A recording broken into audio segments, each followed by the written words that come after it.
Hey there, and welcome to another episode of Happy, Healthy, and Skeptical. We are your hosts, Jennifer Hobson and Christy Palermo, and we are extremely excited for this episode. We are actually talking with one of our favorite people.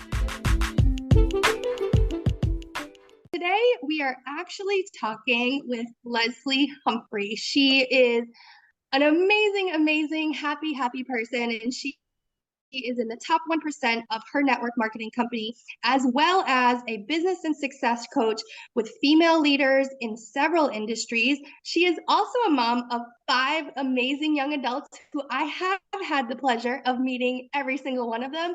And I genuinely love every single one of them. And I think that is really a true product of who she is as a person. And she is not only my mentor of 6 years, but she is my dear friend. You cannot see me, but I hold my heart as I say that. And she has guided me in my success journey with my business through the last 6 years. And I truly believe she is one of the biggest reasons I have accomplished a lot of the things that I have. Almost my tear there, guys. And I want to actually allow Christy to share who Leslie Humphrey is to her and what Leslie really means to you, Christy. I'm super pumped to have Leslie on, and she's our first guest that we've had on our podcast, which is exciting. But Leslie, of all people, I mean, we just couldn't be more thrilled. So Leslie, I've been working with her for about 5 years, but she's become a dear friend. So she's one of those people too, though, like when Jen and I, most of you know, Jen and I are in business together. So we do business with Leslie too. And she has become a huge mentor to us. And a lot of times in business, specifically our industry, you see or you hear about the people who are super successful, but they're like unicorns. You don't actually meet them. You just hear their success stories. You hear they did all these things. But Leslie is one of those people that is so approachable and reachable, and we have like a true relationship with her. And as you hear from her, you're going to hear how down to earth she is. Amazing. So she's one of those people that you just want to be around and talk to, but also she like makes us do our stuff. Like she challenges us in the best ways. And so that's how Jen and I have both become successful in our businesses, is because we have somebody who is pushing us past our limits, which is a lot of what Jen and I have talked about in our podcast, is limits and all the stuff that's holding ourselves back. But you need somebody that can come in with a bigger vision and an outside look that's going to put you in a different mindset, in a different place, and bring you around more people like that, this community of people that want to grow. And Leslie is that person. So welcome, Leslie. We are thrilled my to gosh, have you. thank you. I feel like it's my birthday that you were both just saying such nice things about me. And I could not be more excited to be a guest on here, because you both have completely embodied what it looks like to start something from scratch and really embrace the discomfort and lean into mentorship and guidance, being coachable. And that doesn't mean that you're not resistant to things, right? But it's absolutely part of the thing that gives a mentor their purpose, is knowing that you're working with people that want what you have. And so what an honor it is to be here, to be on this side of the table from you. Yes. So Leslie, let's kick this off. We have some questions for you. And first, we just want to get started where you're just sharing your story, a little bit about how you got started with coaching, and yeah, how you began. So when I was first introduced to my very first online business, I was a stay-home mom, 5 little kids. They were 2, 3, 5, 7, and 9. And my husband, we owned a real estate company, so he was gone all the time. And I didn't have time. I didn't have the bandwidth. I didn't have really anything from the outside that appeared that I could have anything more to give. But I was shown an opportunity to start something online that immediately inspired me to come from a place of what can I contribute? And so it was, I saw an opportunity to make money for my family. I saw an opportunity to contribute and build a community of women around me, which as a mom, we know how important it is to have other moms, right? Community is everything. And I was very much feeling like that was lacking in my life. And so where I started was, okay, this is a little bit, I don't have time, I don't have the skill set, all of that, but let me try, because there's a lot of potential benefits from it. And so that was how I got started in business as an entrepreneur. But then as I progressed through that and was having success and being mentored by other women and looking at leaders in the industry, I got really inspired, because as I became more successful, I wanted desperately to have other people experiencing the success that I was having. I was hungry to show other people, if I can do it, you can too.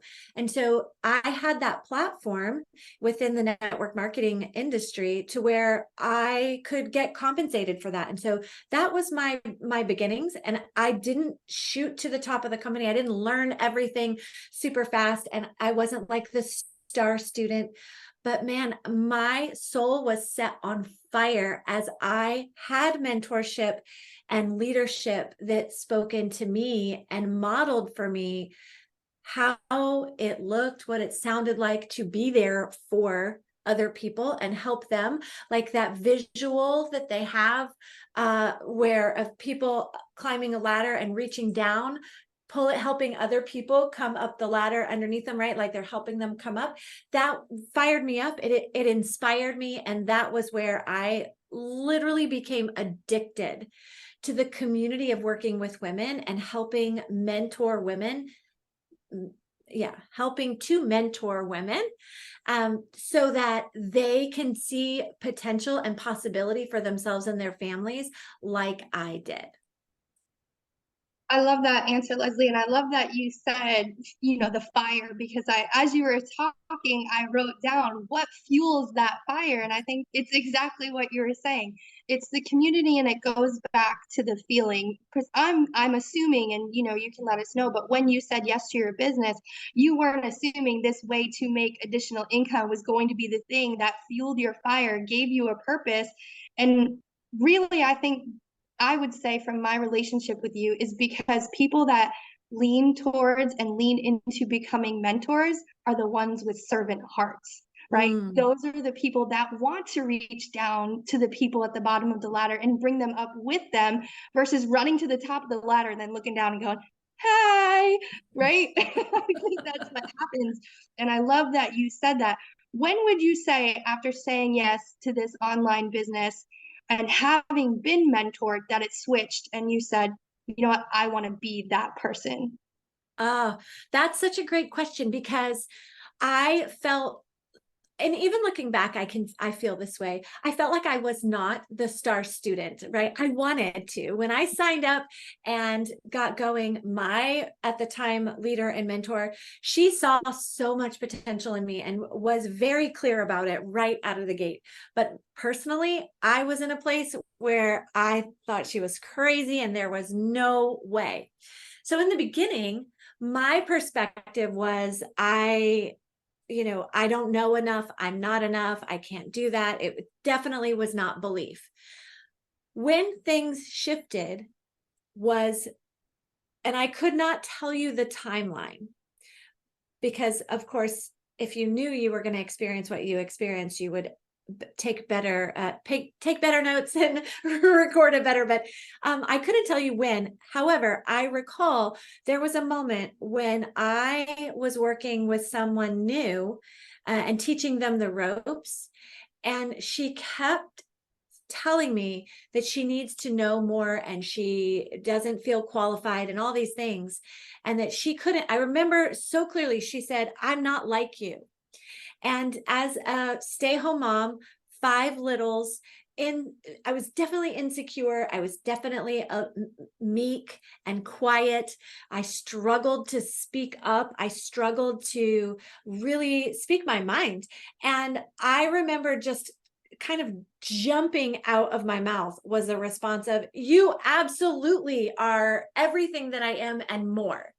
And I remember the feeling of speaking into her, and it surprised me that I was like, whoa, because not only was I admitting to her that I didn't have full belief in myself, but I was actually being so encouraging to her, which isn't necessarily a thing that we're used to on a day-to-day basis in our friendships, right? Like in our basic relationships as women, we tend to just skim over so many things. And maybe we're complaining about kids or complaining about schedules or whatever, right? We're just talking about nitpicky things. Oh, the baby spilt that in the car. Now my car is going to stink forever. And oh, I found a sippy cup that's been in my car for 6 years and all these things, right? Like real stories in my life. And so like we tend to talk about all of that, but we're not necessarily one another's biggest cheerleaders or encouragers. And even to the other extreme, we're not always good at calling each other out on our BS. So this was the first time that I was able to look at someone and she was telling me what she saw in me, and I was able to say, hang on, time out. Like, this is what I see in you and for you. And if you're open to it, I can show you how I went from A to B. I love that. And I think you said it several times. And I love when we repeat words because then they stick. And it's the idea of belief. And I think Christy can probably absolutely agree with me, is I many times had to hold on to your belief in me when I didn't have it. And I love that it went down the line. Your mentor had the belief in you, and you took that belief and in turn you handed it to the next person, and so on and so forth, because that's what Christy and I are doing. We're taking the belief we have in other people and pouring into them, because very much like you said, and again, I know both of you, and clearly you can relate, you gave us examples, it's we're going through the motions of life sometimes just trying to survive. And it goes back to, who are we surrounding ourselves with daily that are going to be our cheerleaders and our encouragers? They're not going to be the people that tear us down and really minimize our vision and our goals. And who are those people? And if you are listening and you don't have a mentor yet, I highly encourage you. Maybe it's not even a person you actually know, because we do have the benefit of knowing Leslie, but follow someone. And I don't know, Christy, how you feel, but when she kept saying belief, belief, belief, I was like, yes, that is the thing. The mentor is the belief. Yes, I was nodding vigorously. Yes, because I know for sure I did not have any belief in myself. And so, yeah, for sure, I had to hang on to what you would show us and what you did, and just letting us see that we could have what you have and that it is possible. Because I mean, when you get stuck in your limiting beliefs, you just can't imagine yourself doing that. And so I think for so many people, anybody listening to this, like, you might be thinking that right now, like, oh, I could never do that. Like, we hear that a lot as people join our teams. And so we're able to now, speak that into people, because you do have to borrow the belief from somebody else for a long time sometimes. Like, and there's still moments I have to be like, Leslie. But that's why you keep those people around you. And so my next question, Leslie, it kind of tails off that one, and maybe it has morphed since you first felt that fire to be a mentor. But what do you feel like in this present time, in this season for you? What does being a mentor mean to you right now? Oh my gosh. So being a mentor, it's such a deep question. It could be its own episode, honestly. It's true. And, again, comparing it to where I started, when I started, it was over 17 years ago. And I was, I mean, almost literally drowning in motherhood stuff, right?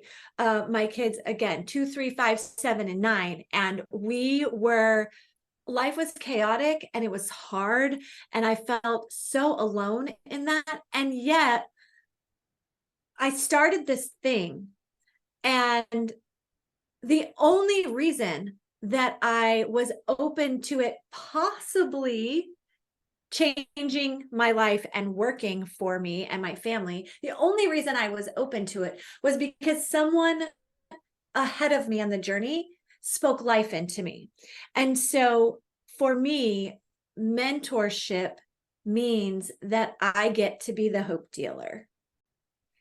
It means that I get to be the person that believes in someone else enough that they are willing to show up and try whether or not they are guaranteed to get to there, right? To get to where they want to go. Even if that's not guaranteed, I believe in them so much that they're willing to at least show up for it. For me, that's where being a mentor is so powerful. And it's what it means to me, is that I get to be the hope dealer that says, come on, let's do this. Jump in with me. We're going to do this thing. And whatever it is, I have a client right now that we're working on something brand new for her, and I'm coaching her through that. And our first conversation, she was so skeptical of whether or not she was going to be able to create this product that she wants to create. And all I had to do was say, if we work together for the next 6 months and this happens, you create this result, will you feel successful? And she said, if that happens in 6 months, I will feel ecstatic. And at that point, she was ready. Let's go. Let's partner together. That's being a mentor, to say, okay, we can do this. And that's where people oftentimes want to cut corners. They want to be, whether it's network marketing or something else, or in the gym, they want to create something successful, like, hit their physical goals or whatever it is. And they want to do it alone. So what are they doing? They're piecemealing things. They're like a patchwork, right? They take information from this trainer, from this reel, and this trainer from this celebrity thing, and then this information from this Pinterest board, and they're piecemealing it all together. And the next thing you know, you've got this Frankenstein of a program that makes no sense, but not one person actually taking a look at what you're doing and being an outside set of eyes to help you stay right on course. As the mentor, my role is not only to be your cheerleader, not only to be that light unto the path in front of you, but to also be the bumpers on either side of you. Kind of like when you have a young child bowling, right? The bumpers come up to keep the ball on the lane. It doesn't keep it in a straight line necessarily, but it keeps it in the lane so that you're not going off course and wasting your efforts and energy. And that's part of that, being that mentor, is knowing that I can't do the work for you, but I sure can be there along the way and make sure that you don't stop believing. Those visuals are so fantastic. And I have, as long as I've known you, I love when you have analogies like the bumper. I love that. Stay in your lane. Like, I'm going to be your bumper and bring you back. And also the piecemeal of say a workout routine, because I think so many of us relate to that. You're like, oh my gosh, it's so true, until you get another set of eyes on something to really look at it and be like, whoa, let's take a step back for a moment and really look at what's going on here, so that you can be successful. Because sometimes taking these steps are not going to move you in the correct direction if you're not doing the right things to get there. So Leslie, what would you say the 3 top things are in your toolbox that you like to bring to would you call a mentee as a coach or mentor? Yeah.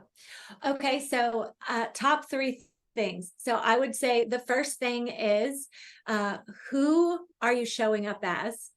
This is such a big piece of it, because when I started in business, I showed up almost from the very beginning as a person, as a version of me that I had not seen in a very long time. And I showed up as a higher level of me, not as the mom that was staying home, that had one shoulder covered in, the snotty nose of the toddler. And right, like you everybody knows, right? There's one shoulder of the mom that half of her wardrobe is stained on that one shoulder. And so, but I looked one way in my everyday life, but there was a way that I could show up even in the very beginning, because it came from a place of knowing that I was made for more. And so, the first thing is, who are you showing up as? And you guys know from my coaching program, it's be her, right? It's showing up as that highest version of yourself. So that's the first thing.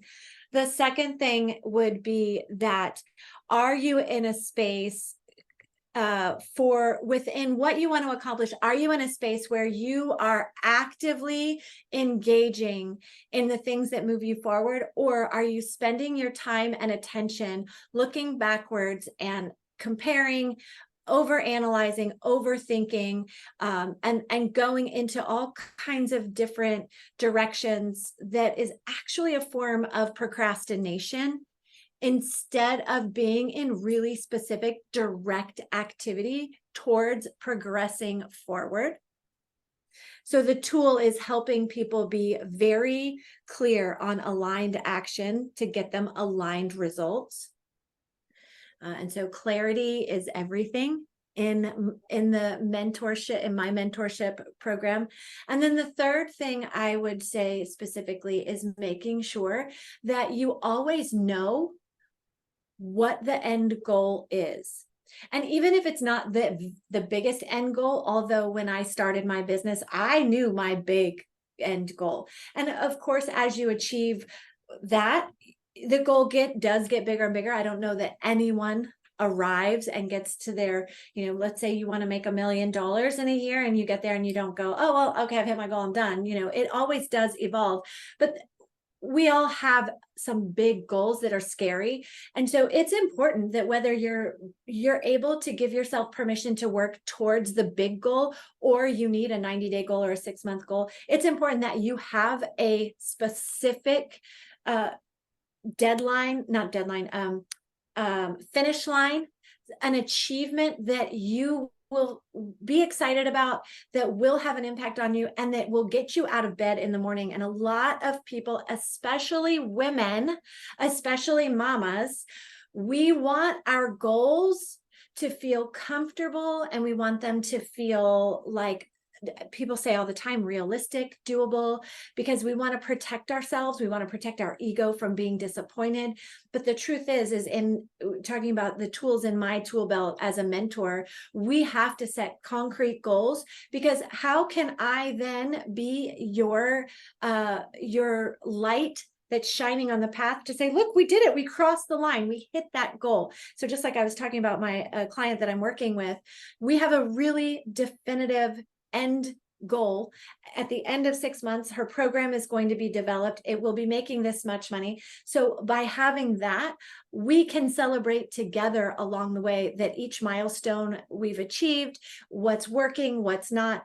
But otherwise, without really defined goals and accomplishments, you're going to find yourself always negotiating not only how you show up, are you showing up as her, but you're going to negotiate what you're actually doing, because you will align yourself with activities that feel good, feel easy. For example, if part of your business is making phone calls or making new connections with people, and that scares the bejeebers out of you, you're going to always get yourself into a place where you're wanting to tidy up your desk, or right, you got to clean out your car because there's something, you lost that one piece of paper that had that one person's name on it from that one party that you got, and she said she wanted to have a conversation with you. So what are you going to do? Because you need to make a phone call, but you want to call her. Like today, you want to call her. So you're going to go clean out your car. And in the process, you're going to find the sippy cup that's been there for 6 years. And so then you're going to have to like, oh my gosh, there's probably ants in my car. So I probably need to just go get it professionally cleaned. So let me call the babysitter, see if the babysitter can come. And the babysitter comes 2 weeks from Thursday. So then you'll wait till then. And then now you're not going to do that phone call, right? Like it's activity. Yeah, you can tell, right? Like I've been there. I think we have all been there, and I've probably shared something very similar because that's also how my brain works. If I keep telling myself that's how my brain works. And I love everything you shared because it's all stuff we've been talking about. And I won't go over every single one, especially if you have more, but it's clear is kind, right? We learned that from Leslie Humphrey. Clear is kind, and it has been a constant, reminder of what to do. I think we've talked about comfort zone. We've talked about distractions. We've talked about self-discipline. These are all the things. If you're not practicing them and you have big, scary, hairy visions or goals, we're not going to get there. Right. Person or people, the community that are going to bring you back again to alignment to remind you like, okay, all that stuff you just did for the last 2 hours, none of that needed to happen. You literally were procrastinating on that one phone call you needed to do. That's really the reality, because sometimes we don't even realize we're doing that. It's true. It's so true, right? And we all experience that. But having someone that is for you, someone that's in your corner, having them there with you, that is how you can get snapped back in the best possible way to getting in alignment with where you're going and what it takes to get there.